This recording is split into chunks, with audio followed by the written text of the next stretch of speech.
Hey everybody, welcome back to GWN. I'm Knock, your host. We're going to talk about base design today. This will be the Builder Base Building 103 episode. And I want to start off talking a little bit about how the strong hub design works at Builder Hall 8. And then we're going to talk more about hidden defense placements. So take a look at this first base here, and you'll see I've got the strong hub design here. This one is oval in its design, and at the one side you've got your multi-mortar with overlapping zones from the hidden Teslas and the cannon and double cannon. At the other end you've got the Mega Tesla, which covers the entire middle of the base, and again we've got overlapping defense zones with cannons, double cannons, even this other hidden Tesla that's up here to help out. And we've got some high hit point structures up there in the elixir storage and gold storage that will hold troops. Within the middle of the strong hub, around the Builder Hall, we've got splash damage from the roaster, which hits both air and ground. We've got some splash damage, if you will, from the air bombs for air. And then we've got the giant cannon, which is going to deal with a lot of different things that are going to be coming in. This particular base is designed in such a way as to encourage players to come from the top left or right and go through the openings that we see here between these wall sets. Now, the idea is that if you come up from the bottom, from the south, you're going to have to deal with a whole bunch of walls that really, they're no good. They're going to reroute your ground troops if you don't use bombers. You're going to lose the big bomb ability early on if you try to come in that way. You're typically going to end up dropping your bombers and hitting these walls here, or maybe if you use the Rage Barbarians to take out these structures down here, you'll end up hitting these instead. So really, the easiest way for most attacks to go on this one is to come in from the left or the right through those open spaces. Now, obviously, most players are going to expect to find some kind of a spring trap there, and you'll notice I don't have them there. I have them elsewhere, and we'll talk about why in just a few minutes. But as attackers come in from the sides, they're going to run into those overlapping zones, those overlapping defense zones that I talk about all the time. Then they're going to end up having to deal with things like the crushers. They've got a longer range weapon in the giant cannon that once it fires, it's almost a splash damage point defense because it goes for one thing and then takes out everything behind it. Because that cannonball just keeps on going, man. It just never stops. So that's the strong hub design on this particular base, and you can kind of see, I think, the way the defenses flow and the way they overlap each other. Now, let's take a look at another base. There we go. Now, this one, very similar in design, and you'll notice that it also has an oval-shaped strong hub. Starts over here with a multi-mortar and ends over here with a giant cannon. Multi-mortar protects the back end of the base. Giant cannon protects the front end of the base. You've got your crushers taking care of the two sides. Giant cannon can also handle a portion of the two sides. But on this one, what's different is something that we can only do at Builder Hall 8, and that is we have a Tesla farm smack dab in the middle of the base. Here's your Mega Tesla surrounded by 3 individual hidden Teslas. The overlapping defense zones from this are devastating to a lot of troops. Whereas the Mega Tesla will only fire once every, I think it's 4 seconds. It does hit typically 2 troops with that one hit. So it'll target Troop A, and then if Troop B is within a certain number of blocks of Troop A, it hits Troop A and then arcs over to Troop B. So that's especially useful. But the better part about it is what these 3 Teslas that are sitting around, the hidden Teslas, will do. Not only will they work in conjunction on the troops with the Mega Tesla, look at the overlap there, right? But the Mega Tesla and the hidden Teslas also cover these other defenses that are around it, offering them direct assistance and protection. So hidden Teslas, Mega Tesla form up a Tesla farm right dead center, and we've got, again, another oval-shaped strong hub that we can use here. Now, the last base that I'm using, and I like using this one primarily at the lower levels, to be honest. I'm using different ones the higher I get, obviously. This one has the standard strong hub that we've used in the past at Builder Hall 6 and Builder Hall 7. You've got your Builder Hall dead center in the base, and then around it, you've got the multi-mortar, you've got your crusher, you've got your roaster, you got your air bombs, you got your crusher, you've got the 3 firecrackers. 4th one I push out towards the edge. Here we've got the giant cannon protecting one side of the base, and then adding into the mix, we've got the Mega Tesla.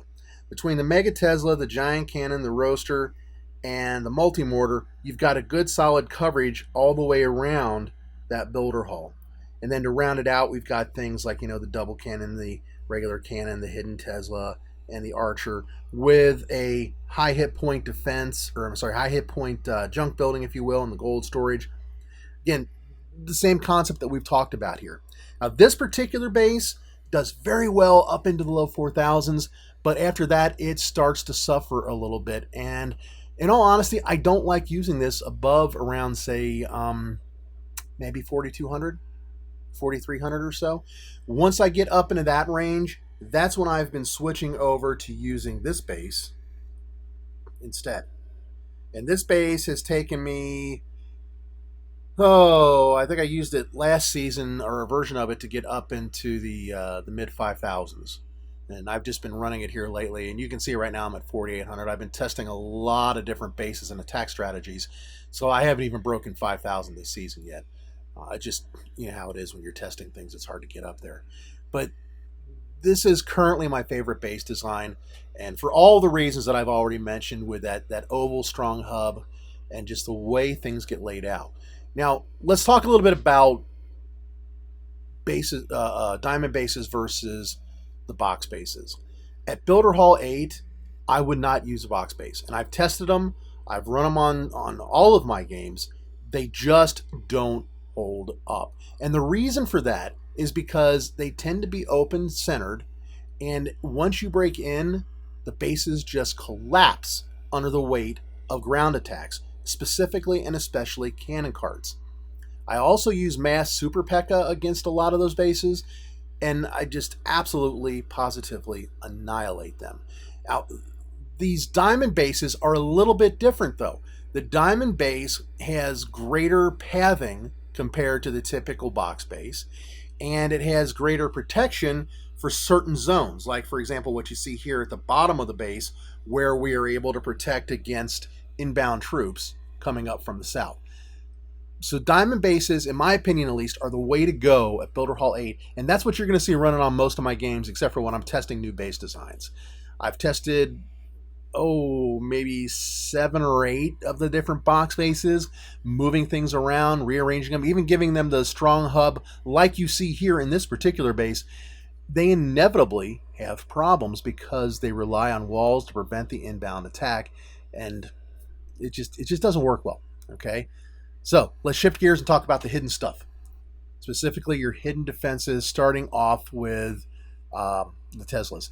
You're forming up what amounts to defensive regions with kind of circles around your hub. So each layer serves a purpose, starting with that outermost layer being distractions and things that disrupt the pathing, redirect the troops, right? You're going to usually put more or less junk buildings out there. Things like, for example, your gold collector or mines, your resource collectors in general. You might put the battle machine altar out there. Your army camps are going to go out there, barracks, gem mine, things like that. These buildings, they only offer 500 to, say, 800 hit points. They slow the troops down. They break them up. And in some cases, depending upon how you arrange your defenses on the base, you may be able to also shoot at things while they're working their way in. So that's the general purpose of that outermost layer. The next layer in, which is going to have, like, for example, your archer towers, your cannons, your double cannons, things like that. That layer is your first defensive layer. And then you finally come into the hub where you start hitting the big defenses, all of which have a decent enough range to shoot out into that second layer. Depending upon how you roll, you might be able to make another layer in there as well. But you get the general gist of how it's supposed to be. When you set those layers up, you have to figure out how to position your hidden defenses to take advantage of those overlapping zones and to be able to both be protected and surprise the attacker when they're coming in. So let's take a look at that one with the Tesla farm. I'm really having a ball with that one lately. When you look at this particular one, look at those Teslas in the middle, okay? Taking a look at that from a scout view, This is what a player sees when they go to attack this base. There's that Mega Tesla with this huge no man's zone all around it of just nothing. And you got to know that that zone is going to be heavy with mines and traps and hidden Teslas. But what can you do about it? Not a whole heck of a lot. By the time your troops even get there, they're either going to be weakened or there aren't going to be anywhere near as many as what's working on those outermost layers. Plus, you got to get through at least one, if not both, of the crushers to even get there. And at the same time, you're dealing with that giant cannon that's out front. That's a real problem. That's a real problem for these attackers. So, setting up what amounts to a Tesla farm right there in the middle with the additional support of those MegaMines is really disruptive to an attack. Now, you might manage to come in from the back end there or one of the back sides and get that builder hall, but you're going to have a hard time working your way through the Tesla farm, and most of the time that's exactly what happens. So this is a very effective strategy. Again, using those layers and the overlapping attack zones, as I mentioned before when we were talking about this Tesla farm, using those overlapping defense zones to better defend. Where to position your hidden Teslas? I like the dead center for the Tesla farm. Taking a look at this other base here, you can see I spread them out a little bit. We've got one hidden Tesla in each of the corners, one up towards the top, and then the Mega Tesla working as part of the central hub design there. So the hidden Teslas offer that unexpected point defense slam that, when an attacker is coming in, they know there's a 2x2 square there that could have something in it, but they don't know what, and they have to try to work through and around it. So that's one of the ways that I like to use the hidden Tesla. Now, something else you'll notice in some of my base designs, or more to the point, the layout of the defenses, because I don't always design the wall layouts themselves, is that the hidden Tesla will be right next to the crushers. And then I'll have a push trap that throws a troop into the crusher. Now this is neat. What happens when that troop is thrown into the crusher is he's now close enough to the hidden Tesla to make the hidden Tesla pop up.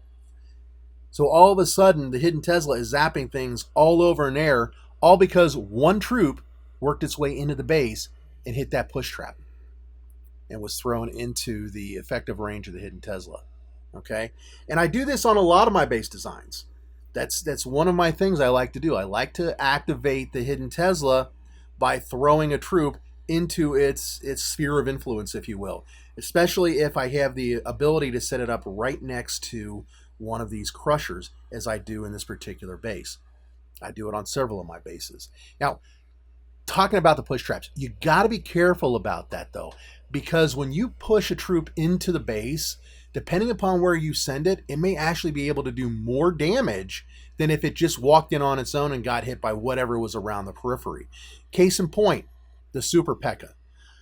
I go out with mass Super P.E.K.K.A. and P.E.K.K.A. carts all the time. It's kind of my signature attack right now. And I absolutely adore these box bases that have the little openings on the left and the right, and they put a push trap there to throw you into the middle and into their crusher.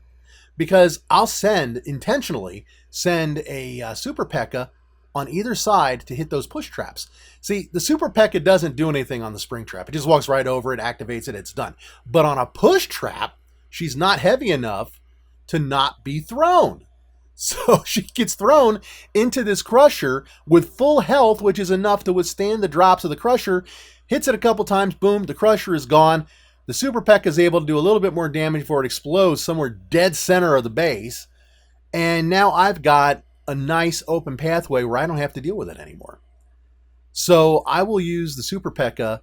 to throw her into the middle of a base and effect as much possible damage as I can. That can be a problem. Likewise with some of the other troops, even like, say, a Rage Barbarians in one of those attacks. If you don't throw them to the right place, they can cause more damage on the inside than they do on the outside. Now, you won't typically see me taking a push trap and facing it out. You'll notice that they're all facing in. And the reason for that is that I really don't like to send troops back outside of the base. Once I've got them inside and they're in range, I want to use that to take them down. So what I'll often do if I can't reach my my crushers with push traps as much as I'd like, I will use the push traps to push troops into other push traps. So if you look here at the top, I have a push trap here that goes to here, that goes to here. I got a push trap here that goes to here, that goes to here. That is a common tactic used by a lot of people. You throw troops around the base until you get them into, say, the crusher. You can send them into something else, like, for example, a mega mine or a regular mine if you want to. But you got to be careful, because if you do that, you may end up tripping something that you don't really want to trip. Case in point, looking at this particular base design, I usually don't put a mega mine right next to my crusher like that, especially if I'm going to throw something into it, because you can see that's going to go in there and it's going to activate that mega mine too. The only reason I do that in this particular base design is that I need to have the mines there to protect against the inbound attack. So you want to watch out for that. That's usually a no-no. It's usually a bad thing to do in your base. And in a lot of cases, I won't do that. It's just in this particular case, at this particular time with the way the meta's running, I had good reason to do that, and that's why I put it there. I'd be more likely to put it over there so that it wouldn't necessarily get hit. So just something to think about. Talking about mines and mega mines, you typically want to position them in such a way as to, well, for mines, you want them to be nuisances, all right?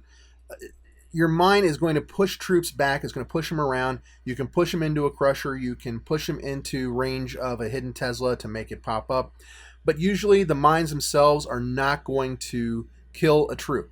They're more than likely just going to push them around.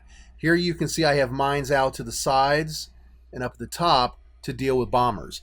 Lots of cannon cart attacks with Rage Barbarians and bombers. Those up there, they can take out a bomber. Okay, so that's why I have those mines up there. Other times you want to put them in closer to the middle to deal with troops that have already been weakened. So when a troop comes in, he's already weakened by the time he gets to this mine. At that point, that mine has enough oomph to take him out. And since, again, these are splash damage, if there are a bunch of troops, like say a bunch of Rage Barbarians that have recently been pummeled by double cannons and Teslas and hidden Teslas and regular cannons and so forth, by the time they work their way in and they come in range of that mine, it's going to take them out. Okay? Again, always be careful about placing mines and mega mines next to your crushers, because if something trips it, it will be enough to cause the crusher to drop, but the mine will push that troop out of the way. So just kind of keep that in your mind there as you're setting up those mines. What else do I want to talk about with mines and mega mines? Air versus ground. Whether or not you want to set them to air or ground really depends on what you're seeing in the meta itself. Starting off on Builder Hall 8, everybody was using minion drops, and no doubt about it, like 8 out of 10 attacks in my battle log were air attacks. So at that point, I set all of my mines and my mega mines to air. However, it wasn't very long, maybe 2 weeks. Certainly by the time I was up in the 5,000 range, I was starting to see more and more ground attacks. Cannon carts started to take over as people got their cannon carts to level 16. And now you'll notice all of my mines, they're set to ground. Why? Well, because I have to defend against more ground attacks than I do against the air attacks. So the meta will largely determine whether you're going to run with mines set to air versus mines set to ground. And where you're at in the trophy range will be a significant part of that decision. I mean, I haven't checked in the last couple days, but the lower 3,000 trophy range was running mostly Night Witches. Air takes over at about 3,500 to maybe 4,000. Then you get kind of a mix of air and ground until finally at 4,500, it's almost nothing but ground from 4,500 and up. Now that changes. It might shift by a couple hundred. It might completely and totally flip-flop. But that has been the nature of the meta. And as such, depending upon where you're at, you're going to want to set your mines accordingly. You may even adjust the design of your strong hub, moving things from one side to another, depending upon how people are attacking, whether they prefer to come from the right or the left in general, that kind of thing. So you need to look at pathing and watch the meta to decide what you want to do with your mines and your mega mines. I tell you, nothing will deflate a mass attack quicker than a well-placed MegaMine. I mean, just take, for example, the Night Witch attacks. People will often spam Night Witches in the uppermost corner of the base, and a lot of players would put a MegaMine up there, so once the Night Witches were dropped, it would wipe them all out. Then they started putting them a little bit further down where you see I've got the Barbarian head statue. They would put a MegaMine down there because players learned how to kind of test for it. So they would drop their Night Witches after testing it or dropping just one. Now most players know to drop the Battle Machine and let them walk ahead a little bit, or a Giant, let them walk ahead a little bit, so that they can take out any kind of mines that might be in the way. Lots and lots of players have been putting minefields down along the most common attack side.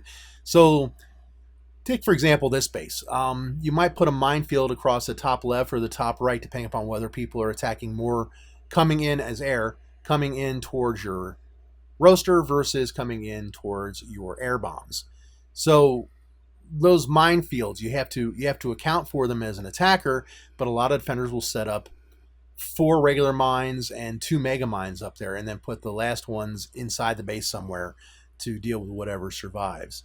So I mean, these are common tactics using the mines, and really you'll use that to decide whether you want to send them to air or ground. The last tactic is what you see me doing here on this base, where I've got those 4 mines spread around the upper left and right of the base, specifically to deal with bombers, to try to either take them out altogether or slow them down. Lots of people are still running level 10, 11, 12 bombers, and they do just fine for taking down these walls on their big bomb hit, obviously, but they don't have a whole heck of a lot of stamina. So it doesn't take much to take them out using your mine or your MegaMine.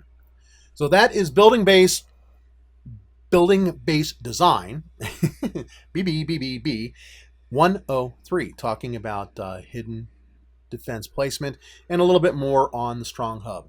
Hope you guys enjoyed this episode. If you did, please do hit the like down below and subscribe. Help me continue to build this channel up. Let me know if you have any comments or questions by dropping a line down in the comments section, or by dropping me an email, nocterra@gmail.com, either or. On that note, I am out of here. Y'all keep on clashing on. Take care. Bye-bye.